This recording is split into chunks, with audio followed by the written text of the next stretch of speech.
He built an empire but couldn't feed his own son. The Lobster and the Lullaby, Marcus Whitfield, commanded billion-dollar mergers with a mere phone call, but couldn't get his 8-year-old son, Jaime, to eat a single speck. Sitting rigidly in a posh booth at Leonard, Marcus sat as Jaime rocked back and forth, untouched $200 lobster plate cooling. Critical glances from fellow diners seared into Marcus's back. "Jaime, please," Marcus whispered, taut and desperate. "People are looking. Before we proceed, give the video a thumbs up if you've ever felt invisible while bearing the burden of the world." This is more than a story about autism. This is about love, remorse, and the bravery to see someone for who she really is. Just as I was pondering, a waitress came up. She did not say a word. Rather, she knelt down next to Jaime and started humming soft, like water over wind.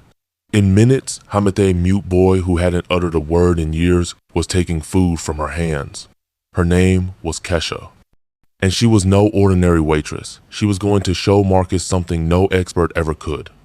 3 days before, Marcus stood in his corner office, looking out over the city. His assistant broke in. "Sir, your car is ready for dinner with Jaime." Another forced father-son venture. Another evening of silence. Over in another part of town, Kesha Williams tied her apron at Leonard. 10 years before, she had operated a center for special needs children. Nowadays, she worked as a tray carrier for tips. She used to aid children in gaining their voices. Nowadays, she hardly spoke. When Marcus and Jaime showed up that evening, Marcus shouted out their order without once glancing in their direction. Jaime huddled in the corner of the booth, defeated. But Kesha saw the signals, the sensory overload, the retreat inward. When the lobster arrived, the same sequence played out, pleading, bargaining, failure. Then Kesha moved. She knelt next to Jaime, singing a minor key lullaby. She echoed his patterns, got the food to dance. Jaime inched forward, transfixed and consumed. Marcus, aghast, watched the impossible happen. Kesha had opened a door his money couldn't even locate. The vanished teacher flashback 10 years ago light streams into a classroom. Kesha, shining and focused, leads a student's hand across tactile alphabet cards. "They're not broken. We have to learn their language," she says to an aide. She's doing what she loves. The Riverside Learning Center is filled with laughter. Cut to the same school, abandoned. A closed sign hangs on the door. Funding cut. Teachers fired. Kesha looks at the destruction. Present-day Marcus's tower office, Marcus looks out at the silent city. His phone receives a call. "Sir," Leonard's management complained. "Send them a contribution. 10 grand. They're requesting that we not bring your son again." He hangs up. He opens his search history. Autism feeding advances woman humming at Leonard nothing. Later, Leonard Marcus is back. "She's not working tonight," the hostess explains. "She quit." Kesha's apartment, exterior. Marcus knocks, leaves a card. "You help my son.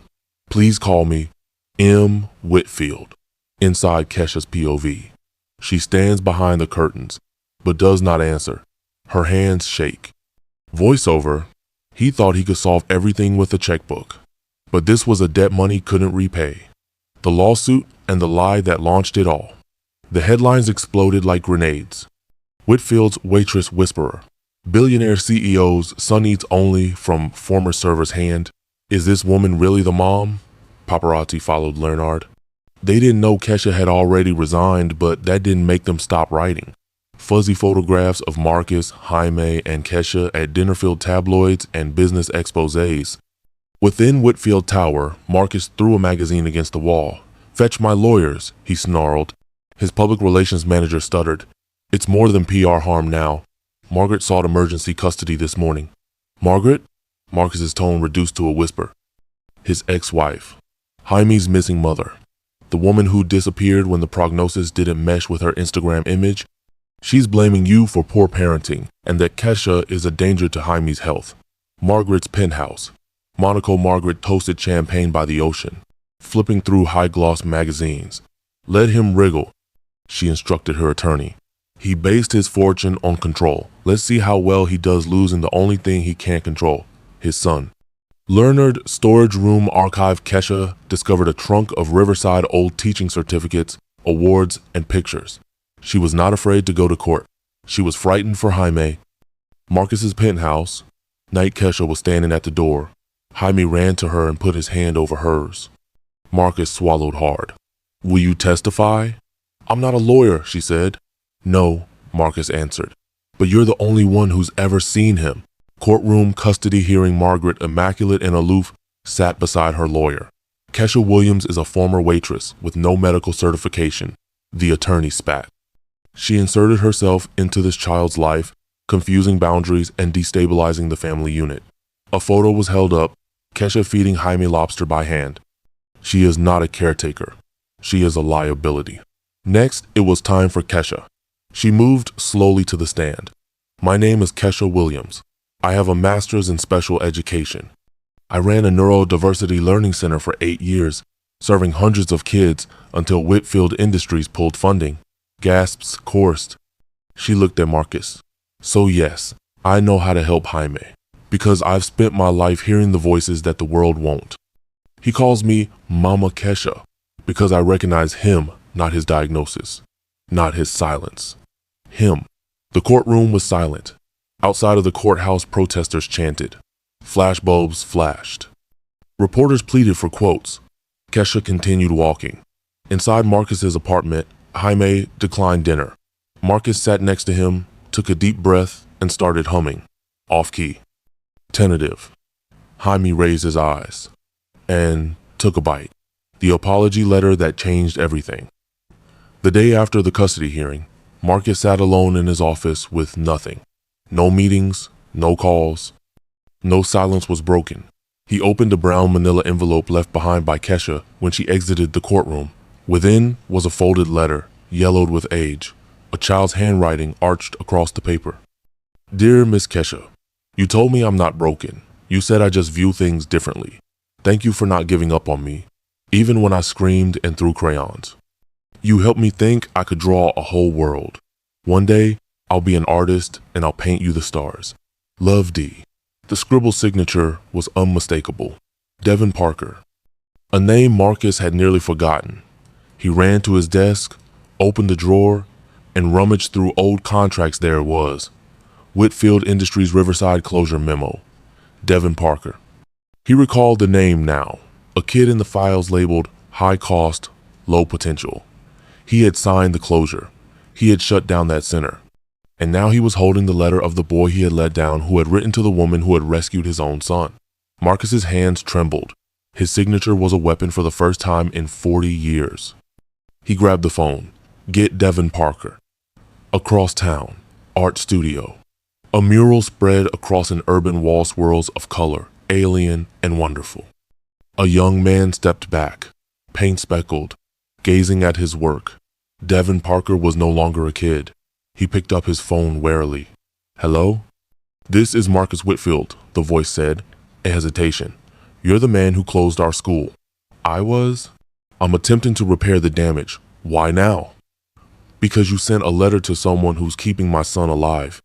And because I don't want to be the man who destroys something he doesn't comprehend." Silence. Then, "I'll meet you, but only if Kesha's there." Community center. That weekend Marcus came in with Jaime. Kesha was already present, sorting boxes of materials for a new sensory area.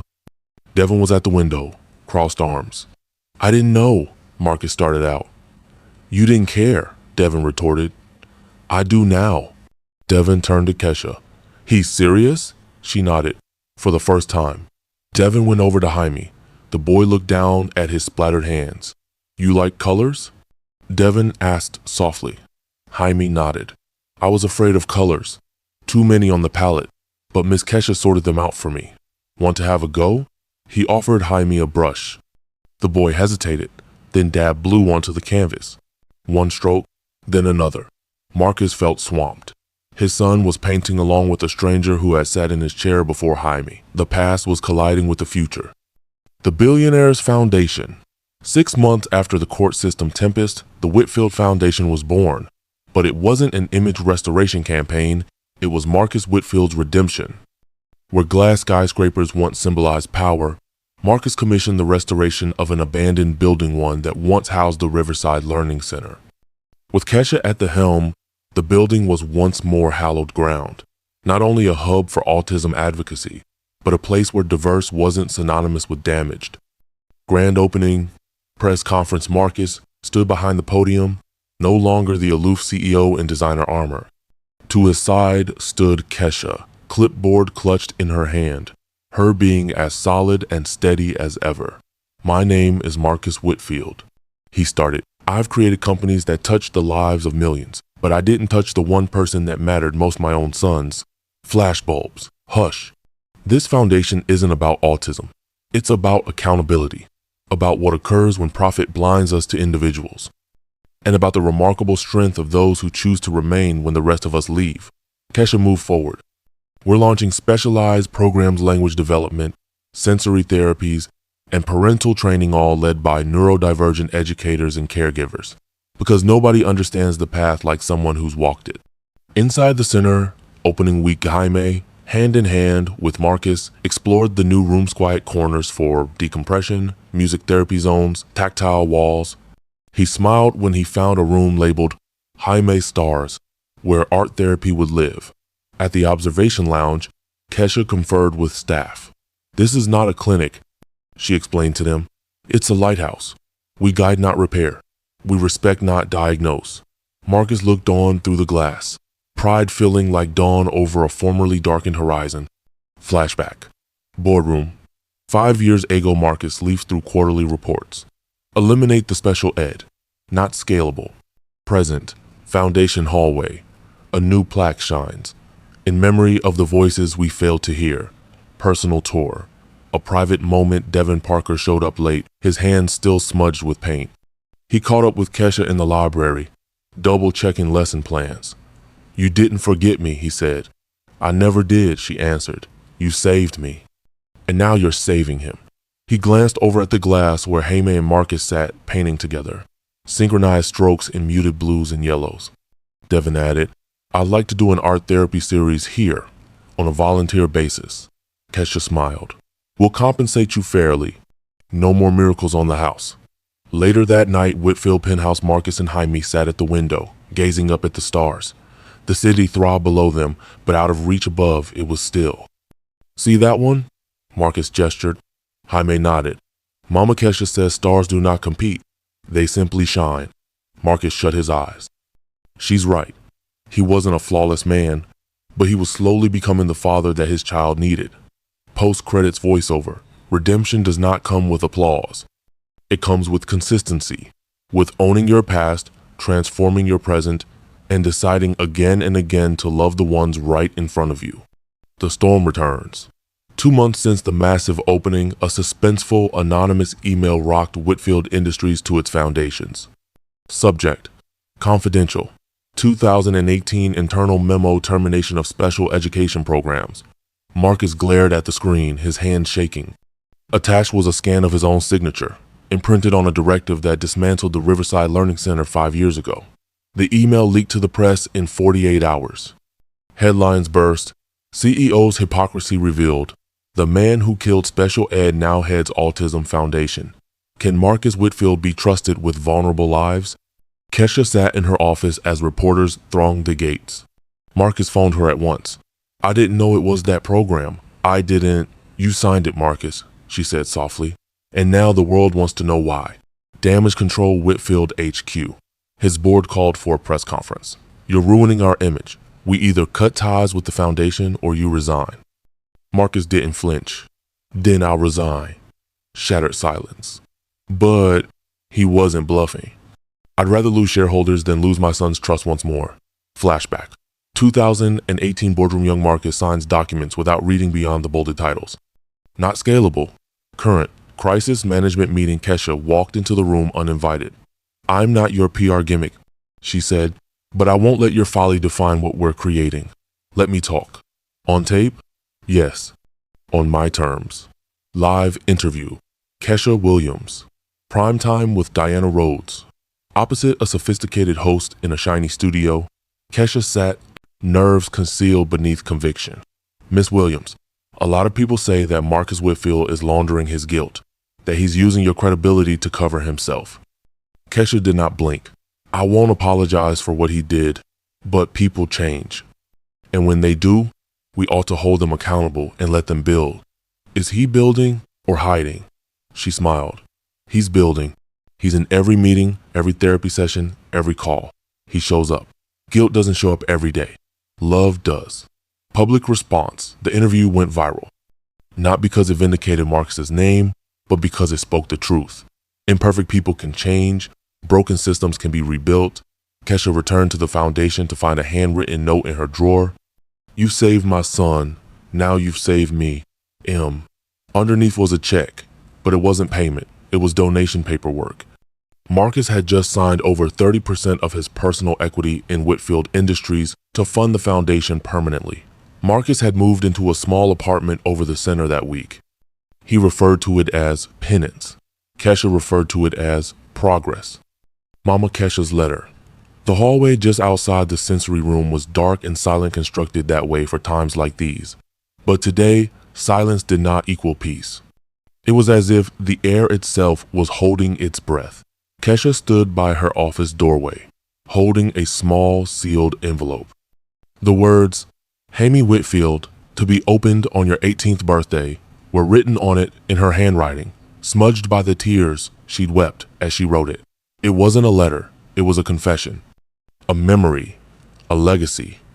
The letter never reached Jaime's 18th. It was discovered there in the morning by Marcus, wedged between lesson plans and IEP reports in Kesha's desk drawer, gone undisturbed, only because she had been too caught up in creating futures to return to her past. And now, the past was on the verge of bursting wide open. 3 days earlier, late night, the foundation. Kesha sat in her office, lights low, a single desk lamp shining on the page. Her pen lingered for a very long time before landing. Dear Jaime, if you're reading this, you must be 18, grown, old enough to know things that little boys shouldn't need to. I never intended for you to love me as a mother, but I loved you like mine from the first day you allowed me to glimpse you. Because once, I had a son too. The ink seeped slightly due to the pressure of her hand. She continued writing. His name was Micah, and he was all that was light in a very dark world. Present day, Marcus's discovery. Marcus held the letter in his hand. His fingers shook, but not with rage of fear. He read it, every word, every memory Kesha had hidden behind layers of selflessness. Flashback, Kesha's past, 10 years ago. A budget apartment in South Chicago. Flaking walls. Defiant laughter that did not care about poverty. Micah was 6, nonverbal. Enjoyed finger painting and pressed his face against windows when it rained. Kesha, newly graduated from grad school, still thought she could save the world. Until one evening, when a neighbor's domestic argument escalated into a gunshot into her living room wall, Micah sat on the window seat. This was the day silence came back into her life, this time, forever. Back to present, Foundation Hallway. Marcus walked slowly to the library where Kesha was conducting music therapy. He observed Jaime lean against her, their heads touching, as she directed his hands across a mini keyboard. Her humming, always her humming, kept Jaime at ease. He knew he was to wait, respect her privacy. Let the letter stay in its envelope. But something inside his chest cracked open, and before he could stop himself, he was holding the envelope out in front of her. I read it, he whispered. I'm sorry. Kesha's body locked up. The children's music receded into the background as the weight of 10 years crushed her shoulders. Where did you find it? She whispered it so softly he had to strain to hear. In your desk. 2. Figured it was something for the board. I wasn't attempting to intrude, but you did. The space between them grew tenuous. Marcus dropped his voice. Why didn't you tell me?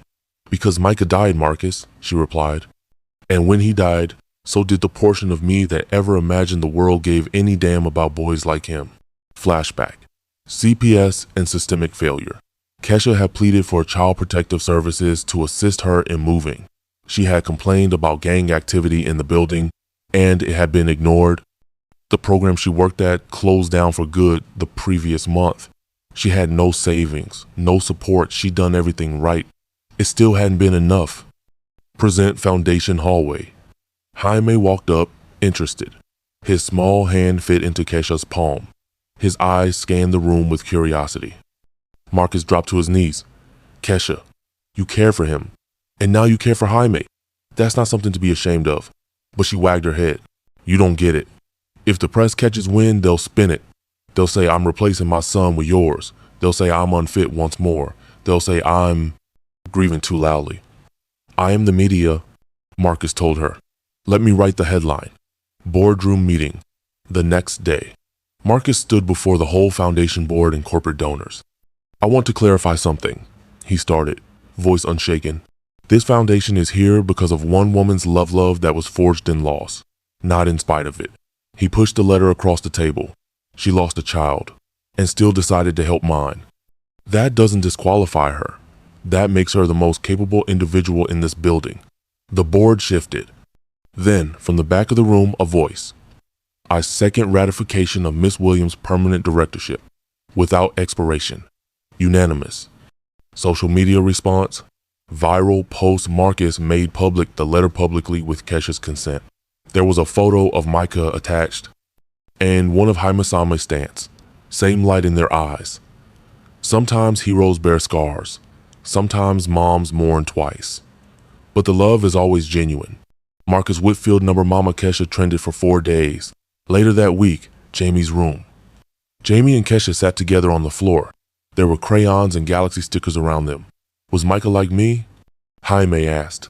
Kesha smiled. Micah was you, in all the ways that it counts. They colored in stars in silence. Jaime looked up. May I continue to be both of us? Tears pricked at her eyes. You do already. Epilogue. 6 months later. The foundation introduced the Micah Initiativa scholarship and housing opportunity for the families of neurodivergent children affected by violence or displacement. Marcus gave them an entire building. On the wall outside was written, for Micah, for Jaime, for every child whose silence is louder than we ever heard. Episode 8. The final decision. The courthouse was quieter than normal. Not because the case was not newsworthy, if anything, reporters staked out like vultures hoping for a verdict, but because something more profound had changed. This was not merely a custody hearing. It was a reckoning. Inside, the atmosphere was heavy with foreboding. Marcus Whitfield sat beside Kesha Williams, his attorney reminding him in hushed tones. Kesha held a thin chain around her neck, Micah's old music note necklace. Jaime sat next to them, headphones on, humming softly to himself. Across the table, Margaret Sinclair fussed with her diamond bracelet, her new high-powered lawyer sorting papers with dramatic flair. The case. Margaret vs. Whitfield. Margaret's accusation was measured. Mr. Whitfield's parenting choices have been impaired by his personal relationship with Miss Williams. There is proof of emotional entanglement and role confusion of parents. My client desires sole custody of Jaime. The judge raised an eyebrow. Your client being the very same parent who left the child for 2 years? Margaret's smile didn't waver. Mental illness reasons. Recovered now. Reunification is the aim. Kesha held her tongue until the judge faced her. Miss Williams, you are not Jaime's biological relative, but you've been referred to in affidavits, social histories, even in the therapy journals of the child as a maternal figure. Would you like to explain? Kesha rose. She did not have a statement prepared. No dramatic monologue, just the truth. Your Honor, I'm not here to supplant anybody. I'm here because Jaime elected me. She faced Margaret. You had every chance to stay, but when it got difficult, you departed. And that child, he didn't cease requiring love because you ceased providing it. The courtroom fell silent. He didn't say Mama Kesha to me because I made him. He said it because he felt secure, and I responded to it because he needed someone to never leave him. Jaime testifies. It was unconventional, daring, but the child advocate recommended it. Jaime got into the witness chair slowly. He was dressed in his favorite Galaxy shirt.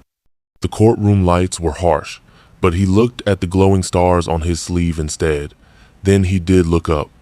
Mama Kesha sings when I'm scared. His voice was soft.